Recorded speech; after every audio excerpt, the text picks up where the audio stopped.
this, and then we got the webcam, so there you are. There you go. And this will also show us just a little bit before, because I have my notes up here. Okay, sounds good. So let me do my intro. Hello, one and all, to the Llama Drama Podcast with your host, Llama's 170.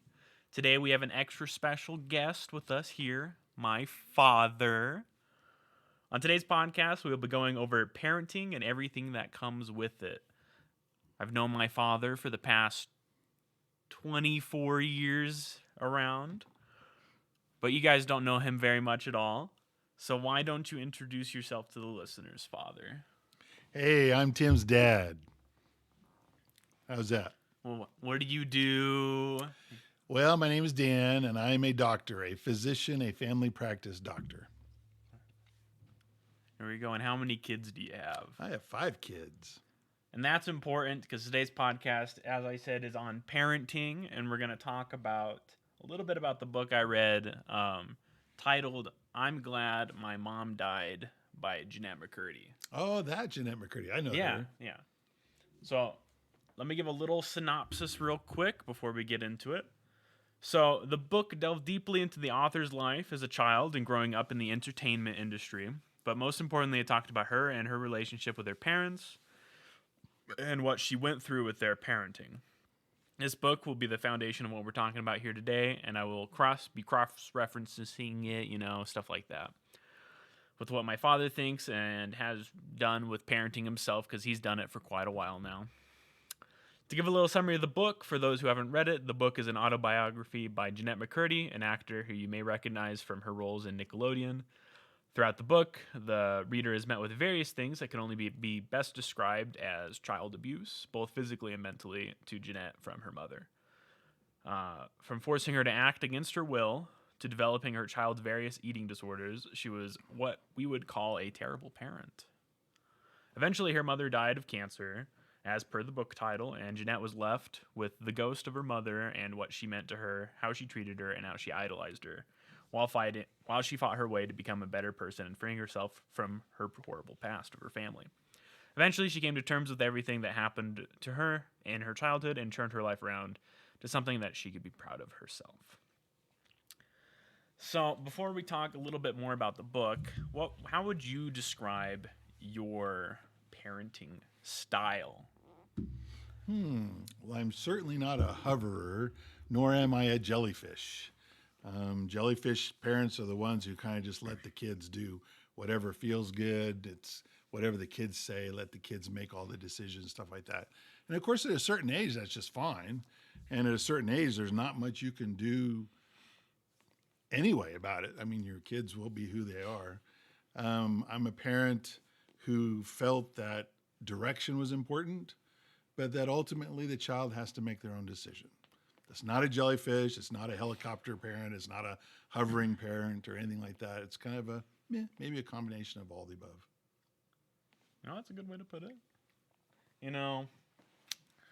So now you've described how you've done as a parent, your parenting style. Now, how do you think you did raising 5 children? Well, only my kids can tell you how I did. I mean, I think I did the best I could, but you got to remember each of your children is different. How I treated my oldest, Matthew, was certainly different than how I treat my youngest, Ben. How I treated my one and only daughter is definitely different than how I treated my 4 sons. How I treat Tim and John, of course, you just kind of got to adapt to their personalities. Because what may work for one child is definitely not going to work for another child. That's for sure. Oh, look, Mom's on the podcast. There she is. Hey, honey. So now, who is your favorite child? My favorite child is Matthew, Renee, Timothy, Jonathan, and Benjamin. I couldn't have put it a better way myself. At least I was on the list. They're all special in their own ways, and I love in each that and every order. one of them. Oh no. No, in no particular order. Oh, okay. And who's your favorite wife? That would be Tamara Sue. By the way, my one and only wife. Well, there you go. So now we're gonna talk a little bit about what you think about the Jeanette's mother and how Mhm. you think she did really poorly. From the small, summary of the book, from the parenting styles you said, what do you think kind of parenting style she did? Well, I think what it sounds like was happening is she was trying to live a second life through her daughter and force her daughter to do something that she wished she could have done when she was younger. Maybe, fame is what she wanted when she was younger. And it sounded like she forced her daughter to do that. It sounds to me like, though, that, I mean, obviously, Jennette McCurdy had a lot of talent. There's also the idea that maybe her mother was just trying to bring that out and just did it the wrong way.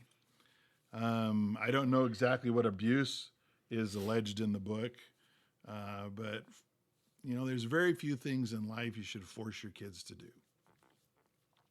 And realistically, other than when they're just little kids, you can't really force them to do anything.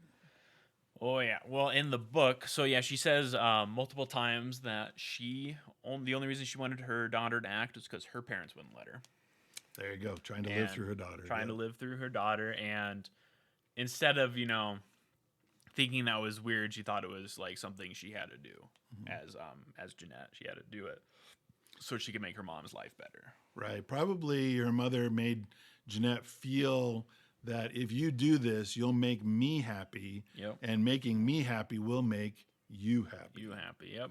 Sometimes that works. A lot of times that does not work at all.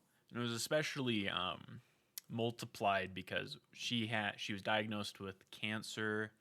I don't remember which cancer, but at the age of when Jeanette was only like 2, Mm. and since she survived it, then that's when she like went off the deep end. They started. The house was now a hoarding house. Each room was filled top to bottom.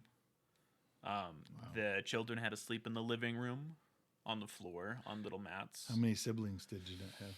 She had 2 brothers, Older, younger? older brothers. Yeah, Two she was older. the youngest.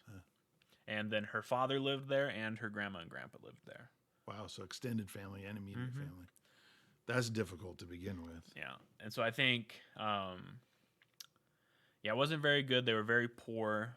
The dad and the grandpa worked full time. The mom didn't work very much, and what else? That was pretty much it on like the terms of like how they lived in their house. So Usually, little or no privacy, basically. little to no privacy. I mean, her mother. It was said in the book, her mother actually bathed her until she turned 18 years old. Really? That's inappropriate. Mm-hmm. So that's also really terrible. Let's see. And certainly could cause emotional issues on the part of Jennette McCurdy, that's for sure. And then partway through her acting, she was starting to, grow up, and she didn't want to get bigger because she was a child star. Mm-hmm. So her mother brought on anorexia to her, limited everything she ate. She said that when she was younger, her favorite meal was the sugar-free popsicles. Any bulimia? She was bulimic after her mom died. Yeah. Because then finally she could gorge herself, but then afterwards she would feel guilty and Yep. purge. Yep. Yep. And when she was younger, she wouldn't eat anything. She didn't do that, and then it was bulimia when she got older after her mom died. Did her mom shame her when she was younger and wanted to eat? Yes. Yeah. That's too bad. Then I think her father was the only one that would actually feed her some things. But eventually, when her acting got super serious and she was starting to get roles and everything, she got on iCarly and everything. Then it was full control of the mother.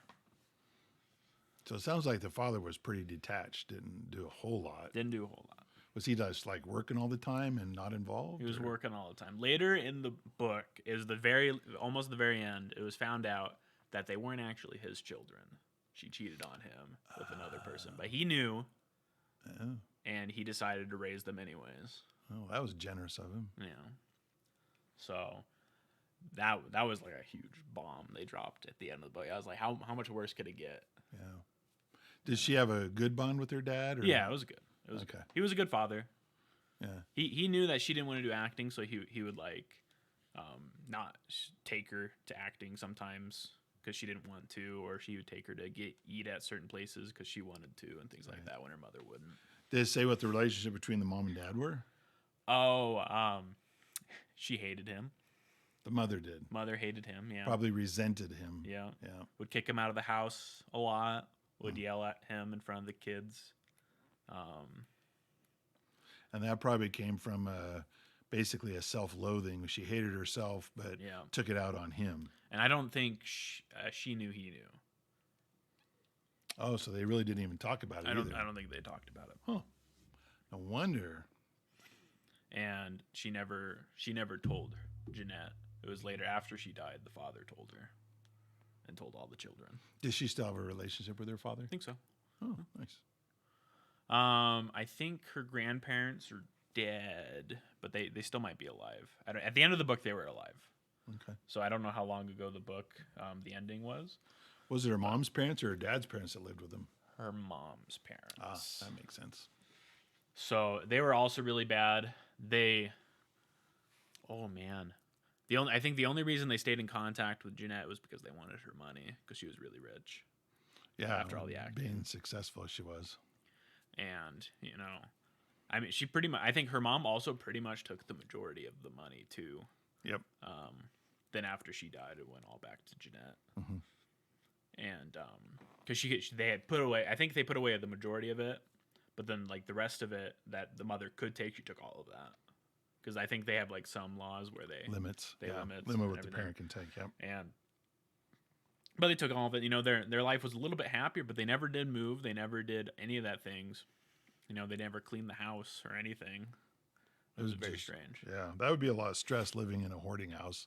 I've known people who hoard, and it's very difficult for the family. Oh yeah. I had a friend whose parents were hoarders, and we just never went over to his house. Never.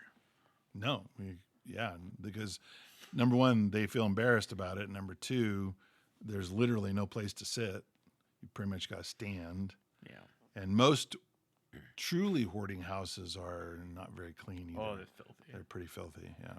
And then they were also Mormons. Mm-hmm. So that was a big thing with her for a bit. She thought for a long time she thought her conscience was the Holy Spirit, like the I think it was the Mormon one. I don't know what. Sure. But then she realized it was actually just her conscience, and she was just talking to herself. So that was a really weird part of the book. She'd talk to her mom, and her mom would encourage it, and things like that. Then once she got famous, then her parents didn't want to go to church anymore, as well. But they never moved out of their house. But they never did move, even after she got a lot of money. They never did move. Interesting. And her mom died. And I think after the mom died, the father moved out, and I think maybe the grandparents still lived there. But when she first tried to move out, her mother decided to stay the night, and then just stayed at her apartment. Really? I think it was for several months. Wow. To make sure she was keeping up with all the eating that she was supposed to do, and like keep up with her acting and everything, because that's when she was working for Nickelodeon. Mm-hmm. How old was Jennette McCurdy when her mother passed away? Did she say in the book? She was I think she was under the age of 21. I don't think she turned 21 until after. How old is she now? I can look it up. Let's see. Jennette McCurdy. Born in 92, so she's 30. 30 years old. Yeah, on June 26th, she'll be. And for a little bit, she was actually a country singer 31. too. Oh, really? But she quit when her mother got the re-diagnosis. So let's see what else to talk about. So, I found out that she was actually really good friends with all the iCarly cast. And the only reason she didn't come back for the new season of iCarly was because she hated acting. Right. And everything like that. Do you think she'll ever get over that? No. I don't. No? Well, she said One of the reasons she hated acting was because she was a child actor, Right. and child actors hardly ever break free from their child roles. And so one of the things she really wanted to do was direct. But the Nickelodeon, they never said who, but somebody stopped her from directing inside Nickelodeon. And then if she was able to direct then she would have been able to move that outwards, but that never happened. Then she was on like a Netflix show that then it didn't do very good and it got canceled. Does anybody know what she's doing now? I think she's just living. I think she has enough money to live off the rest of her life. She made a killing. She was also Nickelodeon tried to bribe her to not talk about the producer as well, and she didn't take it because there was a lot of hush money about what he did and everything. She didn't actually go over it. She never even named him, but like if you know the producer at the time, Yeah. But yeah, he did some. She never did talk about most of the things he did that I've heard of. So let's go back to you. So as you said earlier, there are some things you can control, especially like when they're little kids. You have to control basically everything. Yeah. What are some things like around the age of like 10 to before they move out? What can you control? What do you want to control? What can you control? Nothing. Yeah. What would you like to control? Well, you'd like to have, I don't know if I want to control anything, but Sure. I would like to have input. Sure. And like, who their friends are, where they go, and different things like that. Primarily because you want your kids to be safe. Certain people, that if my kid becomes friends with that kid, there's going to be trouble. Sure. So you try to steer them away from that. You don't always succeed, but sometimes you do. Or if my child did that, they might get hurt or something, bad might happen. So certainly you want to steer them away from those things. Now, things that scare you as a parent, like, I don't know, when I encouraged all you boys to go out for football, Mom did not want you to go out for football because she was afraid you guys were going to get hurt. But, I went out for football when I was young. I had two brothers who were big time football and still are, even to this day, with college and pro sports. Yep. And, they occasionally got hurt, but they survived and they had occasional injuries, but, they did something they enjoyed. Like right now, two of your brothers play rugby, and we worry that they're going to get hurt all the time. And have they gotten hurt? You betcha they've gotten hurt. Have they had to have surgeries because of their injuries? You betcha they've had to have surgeries because of their injury. But what can you do? I mean, you love them, you give them direction, and in the end, you hope that's enough that they'll make good decisions. That was great. I definitely agree. It's not really, especially, going as a teacher, I would love to control what they do. Yes. I would absolutely loved it. I would like, oh, your phone goes away. You're working on this the whole time. You're not talking. Yep. But that's just not really how it works, unfortunately. Well, and I don't know, being a teacher is tough. Your great grandma was a teacher, your grandpa was a teacher, your uncle's a teacher. So you have multiple generations that taught for decades. And, in a lot of ways, it's easier to control the 5 kids in a house than it is 23 kids in a classroom. And being a teacher is definitely challenging. There's no doubt about that, especially this day and age. When I was a kid in school, you could still get swats. They could smack your hands. They could put your nose in a corner. They could do all kinds of bad things to you, but that they'd get arrested for now. Oh, yeah. And all in an effort to curb your behavior into what they wanted. And some rambunctious young boys, when they were in grade school, needed that. Others totally didn't. But, some things have changed for the good. You don't need corporal punishment in school and different things like that to curb behavior. You just need to be smarter as a teacher. Off a little topic, but there is, I don't remember which state it is, but right now, if you have a disruptive student, you can't expel them in most schools. But I don't remember which state it is. I read it today, where they're introducing a new law to where if they are doing that badly, you can expel them and make them go to a different school that is like meant for those disruptive students. Oh, yeah, alternatives. Yeah, exactly. So, Because it's unfair I think it's unfair to, like, if you have 24 kids in your class and one is disruptive, It's unfair to the other 23 for you to spend 90% of your time on that one child that's disruptive, and the other 23 children who are not disruptive suffer from that. Oh, So yeah, obviously there's got to be some rules and some limits to that, but certainly corporal punishment like we had when we were even in middle school, they could, I mean, the gym teacher, if he didn't like what you were doing, he would line you up on the edge of the stage and swat you off. And number one, parents would probably never find out about it because you weren't supposed to tell your we're parents. supposed to. And number two, you just manned up and hopefully didn't break an ankle when you got swatted off the 3-foot stage. Yeah, I couldn't imagine doing that. There's some things that are definitely good that they're gone. Yeah. So, we were talking about what Jennette's mother wanted her to do. Were there things that, maybe your parents wanted you to do that you ended up doing, ended up not doing for like a career choice? And same for you, what you wanted us to do versus what we ended up doing? Well, my parents, I think, were pretty awesome. They never really steered us in any direction. My mom always said, do what you love, do, what your heart desires, what makes you happy. My father was much more practical. He says, yes, I agree with all that, but you got to make money and you got to support yourself someday, because unlike comments I've had from a couple of my children, who say, I'm going to be living with you at 35. I mean, ultimately, when I was growing up, everybody wanted to move out when they were like 18 or 19. Yeah. If you were at home, if you were a 20-year-old at home, there was something wrong with you.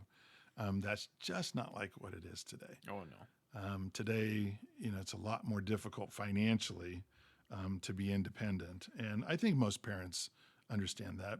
And honestly, I mean, it will happen. I mean, kids do get older. They do fall in love. They do get married. They do have kids of their own. And unlike the McCurdy family, I don't think I would want grandma and grandpa, mom and dad, and children all in the same house. I mean, I loved my parents and I loved Tammy's parents, but it's very healthy to live in separate residences. That's for sure. But what about us? I remember a lot of the times you guys would say, you guys want to be doctors, right? Oh yeah, we always told you guys, oh, now you want to be doctors, right? You want to be doctors, right? But you know what? At the end of the day, if none of you are doctors, but you're doing what you want to do, we'll be happy. Because Matthew went into computer science, and he's happy. Mm-hmm. Renee went into psychology, and she's happy with what she's doing. You're going into teaching. I think that's an excellent profession, and we hope you'll be happy doing that. And then someday when John and Ben decide what they finally want to do, not, you know what I mean? Because they're still in college but John, he can go on to grad school. There's a lot of stuff he can do with his major. And Ben is still early in college. He's got the whole world ahead of him. Mm-hmm. He can pretty much do whatever he wants. The thing we never worried about was, were any of our children smart enough? We never worried about any of that because we knew every single one of you was smart enough. In fact, oftentimes you were way too smart because you wouldn't let us as parents get away with anything. And we had to be extra vigilant just to even get a hint of all your sneaky tricks. That's for sure. We were some naughty kids sometimes. And most of what you did, we don't even know about, and that's fine. Parents don't need to know about that stuff. That's for sure. They don't need to know everything. No, and we don't want to know everything. There's a lot of things we do not want to know. That's fair enough. So, one other question I have is, were you ready to be a father? When I became a father? Yeah, I think so. I was 28 when I became a dad. Your mom was awesome. And it all depends on who you become a father with. If the woman you become a father with is awesome, then it's going to be just fine. And my mom is pretty great, too. Yep. No doubt about it. Now, do you have any advice for, new parents out there? Get help. No, seriously. I mean, Tammy and I were alone in Kansas City for the first 5 years of our marriage. And we had Matthew less than a year after we got married, and had Renee like a year and a half later. A year and a half later or so. And we were alone with no relatives in Kansas City at all. The good thing we had, though, was we had a lot of medical student friends whose spouse did not was not a medical student, and they had kids too. Okay. And so we had a lot of people that helped us watch Matthew and Renee when they were really young, and that of course was a huge help. So again, help. Help. Parents need help. It doesn't matter what day and age you've lived in. Parents always need help. And then certainly when we moved back here, we were closer to family. When you and John and Ben were born, we had a lot of help. And, of course, family friends too, like Sylvia and Dave and them. I don't know what we'd have done without their help. And, they were awesome. They were good. So wherever you find your help, whether it's in a friend or your parent or, wherever, every parent needs help for sure. You won't know the answer to every question. You'd like to think you do, But you don't. but there's no way. And that's one thing the McCurdys never did. They actually would talk about how, like even her mother's friends and everything were like, it was like almost, like a competition of like whose family was better. Yeah. And everything, whose parenting is better, whose children are better, Right. all that stuff. And that was like even her closest friends, like their relationship with everybody at their church and everything. It was like, like we're better than you guys and we need to show it. Yeah, in some social situations, parents really like to, show, hey, my kids are better than your kids. And maybe not so many words, Sure. but, I think your mom and I were always comfortable with who you guys were. Were any of you perfect? No, but neither were we. And so to expect that from a child was just not realistic. And did you guys get in trouble? Absolutely. We expected it. But did you do anything really bad? No. At least not that we know of. Probably not. There you go. Probably not. So at the end of the book, it was like, she was going to therapy. She had a therapist. And her therapist suggested that maybe her mother was a bad person. And then her entire world collapsed. She probably got really upset about that. Got really upset, ended the session, went home, fired her. Oh, yeah. Then she went through that for a long time. Then her bulimia got worse and everything. But then eventually, as she talked to her family again, went back, talked to her family, they were like, yeah, she did all these bad things. And she's like, no, I thought those were good things. So I was like, actually, your mom not feeding you was kind of a bad thing. And your mom, But Jennette didn't know any better because she was better. just a young kid. Yeah. That's where you got to be really careful as a parent because, you want to give your kids education. You want to give them morals. You want to steer them in the right direction. But at the same time, you need to let them know that there are options out there and that your way is not the only way. You'd like every kid to do the same things you do as a parent, but that's for sure. It's just not that way. My four brothers, one just retired from the railroad, had a great career. Another one works in computers and electronics for a hospital, has a great career. Your Uncle Ron, teacher for 36 or 37 years now. And then your youngest uncle, my youngest brother, was a state patrolman and a Secret Service, and now is doing wonderfully as an insurance salesman. So, huge variety. And mom and dad never treated any of us differently. They loved all of us equally. That's good. Treat your kids the same. I love all my siblings just the same. Even if they don't come watch my podcast. Eventually they will. I still love them, So eventually, at the end of the book, I think it was almost the last chapter, she went out and actually met her dad.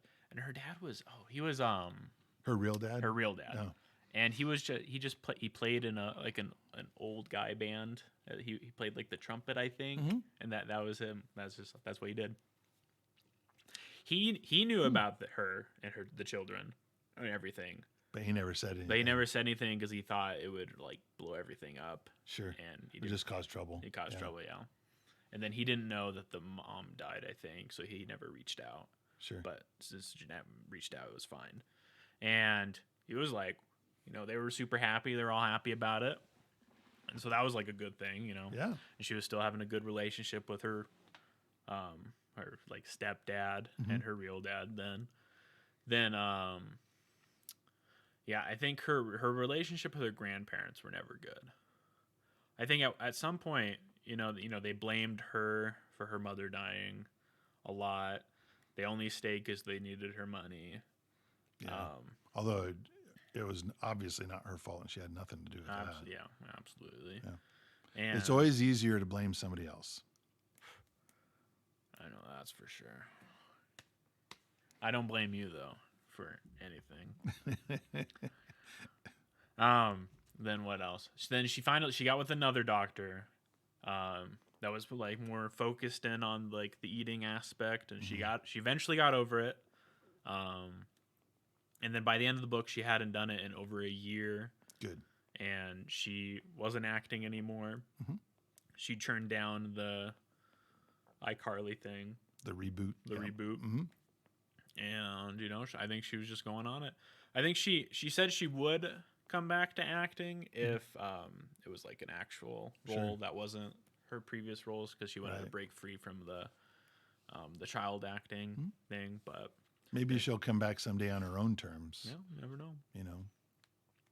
And then she wrote the book, and that was pretty much it. She finally got out of her terrible mother's shadow.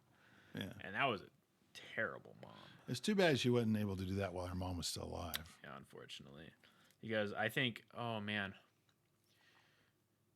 every single time she would try to approach one of those subjects, her mom would just freak out, start yelling, like, "Oh, I do all these things for you, and you're not happy." Make her feel guilty. Yeah, guilt trip her, Yeah. all these things. And you guys never did that. I'm sure we did sometimes. Maybe, but not ever bad. Like, Tim, why do you make your poor mom clean your room? You're an able-bodied man. You can clean your own room, Tim. I say, Mom. That's totally guilting you into cleaning your Yeah. own room as I an say, adult Mom, man. you don't have to clean my room. I was gonna clean it. You just went ahead and did it. You Yeah, didn't even why? tell me. Because she loves you. Oh, okay. So, any other things you'd like to add about parenting, or any other questions you had me, or? No, I don't know if anybody's ready to be a parent. I was happy to be a parent, but again, it depends on who you're a parent with. That makes a big difference. And no one can predict how their children are going to turn out. You just do the best you can. You pray a lot for your kids.